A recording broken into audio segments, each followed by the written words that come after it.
Good evening, everyone. Thank you for trusting News 3. I'm Phil Scoggins. My co-anchor Teresa Whitaker is off tonight. First this evening, Chris Blackshear won the Alabama House District 80 primary last night. That means there will not be a runoff, but that does not mean the seat is officially his just yet. News 3's Mercer Van Shore is digging deeper into what's next and what this means for your vote. She's joined me now. Mercer? Well, Phil, according to state Democratic leaders, Chris Blackshear shouldn't get too comfortable. They're busy right now trying to find a viable candidate to run against him for that Alabama House state seat. Tuesday, Chris Blackshear won the special primary election for Alabama House District 80 seat with 63% of the vote, preventing a runoff election from taking place.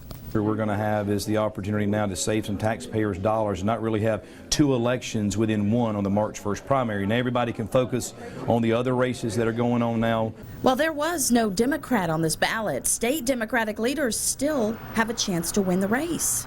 Because the Democrats did have a candidate in the race at some point in time, they have the opportunity between now and January the 29th to register with the Secretary of State a new candidate.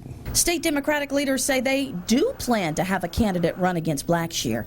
All that candidate needs to do is pay a fee, and the Alabama State Democratic Executive Committee will elect a person to be the nominee. They just have to have that nominee in place by next Friday, January 29th.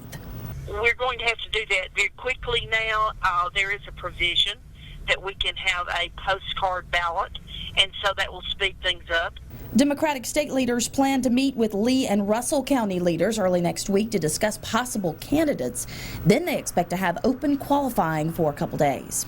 If there's only one person who qualifies, then it makes it very easy. If there's more than one who qualifies, then we'll obviously have the State Democratic Executive Committee vote by ballot. And Phil, the Democrats hope to have a candidate in place by their deadline, which is next Friday, and this election will take place April 12th if they do get a candidate. Postcard election. What does that mean? Postcard. They're going to vote by postcard, and they have Okay. to do it so quickly, so they're going to be sending them out as soon as they get that candidate, which they're going to meet in Harris County and Lee counties in that area at the beginning of the week, and then they're going to send out the postcards. Hope to have them back by Friday. Great. It's very fast. Interesting. All right. Lots of stuff happening. Thank you, Mercer. We'll continue to follow that story for you. Meanwhile, new details